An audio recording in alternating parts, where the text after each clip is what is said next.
Bonjour à tous, ici on va continuer sur les équations trigonométriques. Ici on va voir les équations trigonométriques de niveau 2.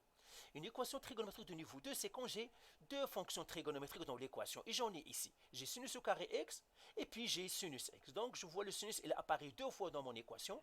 Et bien c'est une équation de niveau 2. Mais la bonne nouvelle, c'est que le sinus, il n'y a pas d'autre fonction, il n'y a que le sinus ici. Et bien qu'est-ce qu'on va faire? On va faire la même chose qu'on a fait pour les fonctions, les équations exponentielles. Première chose, fonction de base. Alors, j'ai ici le premier terme sinus au carré x, et bien la fonction de base c'est sinus, donc j'écrirai ici y est égal à sinus x. La deuxième aussi, il a la même fonction de base, sinus et sinus x. Et maintenant, qu'est-ce que je vais faire? Eh bien, sinus au carré x, c'est quoi? En fait, c'est sinus x au carré, c'est ça sinus carré x. Mais ça, c'est quoi? Sinus x, c'est quoi? C'est ma fonction de base, c'est y, donc ça fait y au carré. Eh bien, je vais l'écrire ici, 2 sinus au carré, donc c'est en fait 2y au carré. Parce que le sinus au carré, ce n'est que ma fonction de base au carré. Moins 7. Sinus x, c'est ma fonction de base encore, c'est le y. Donc j'écris à la place du sinus, j'écris y. Plus le 3 égale 0. Et là je regarde, pardon, égale 0.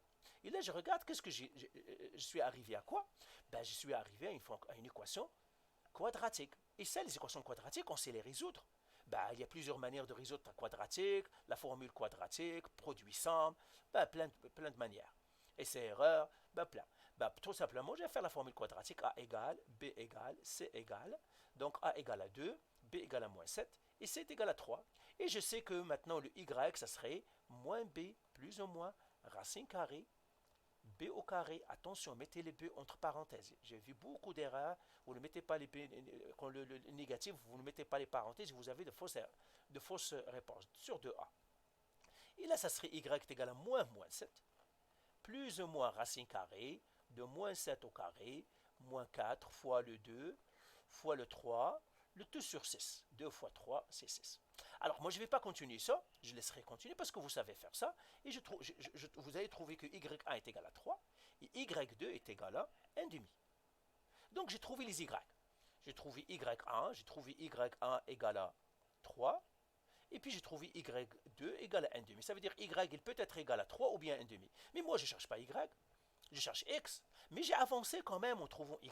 J'ai avancé, mais je n'ai pas fini. Parce que l'important c'est de trouver x. Eh bien je vais faire mes deux situations. J'écris 6y égale à 3, parce que c'est ce que j'ai trouvé. Mais le y, et je sais que y est égal à sinus x. C'est la fonction de base. À la place de y, je vais 3. Donc 3 est égal à sinus x. Et là, je dois faire sinus moins 1. Donc là, j'écris x est égal à sinus moins 1 de 3. Mais ça n'existe pas. N'existe pas. Pourquoi ça n'existe pas?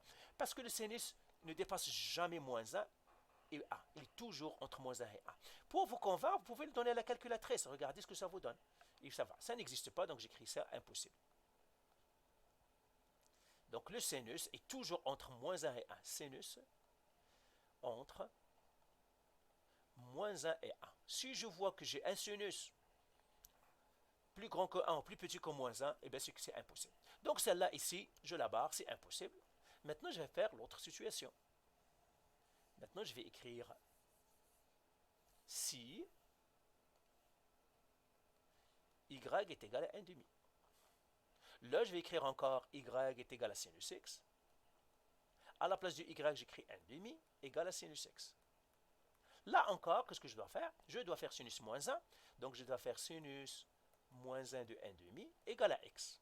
Et vous vous rappelez que je vous ai dit, attention, ça c'est possible parce que le 1 demi est entre moins 1 et 1. Donc, c'est possible. Et je vous ai dit toujours, sinus moins 1, j'ai deux solutions. Le θ, que la donne la calculatrice, et le pi moins θ. Faites attention. Là, donc, je dois faire mes deux choses ici. Alors, le θ ici, ça va être x est égal à sinus moins 1 de 1 demi sur pi sur 6. Mais je dois écrire aussi x est égal à pi moins pi sur 6. Et si je calcule ça, ça me donnerait x est égal à 5 pi sur 6. Est-ce que pi sur 6 et 5 pi sur 6 sont entre 0 et 2 pi? Ben oui. C'est pour cela qu'il y a plusieurs qui sont mélangés avec 0 et 2 pi, mais tout simplement, ils trouvent tous les x qui sont entre 0 et 2 pi. Ceux qui sont entre plus grands que 2 pi, c'est trop tard, on n'en veut pas. Ceux qui sont plus petits que 0, c'est trop tôt, on n'en veut pas. Eh bien, c'est ça. Eh bien, mes deux solutions ici, elles sont entre 0 et 2 pi. Eh bien, c'est les bonnes.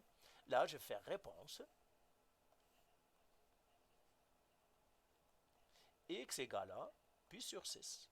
Ou x égale à 5 pi sur 6. Ça veut dire mes candidats, ce sont ceux-là. Alors, laquelle je vais choisir? Ben, c'est la situation qui me le dirait. Hein. J'ai trouvé deux personnes ici, mais c'est la situation qui me dirait quelle personne je dois choisir. Donc voilà pour cette vidéo, et voilà, on arrête.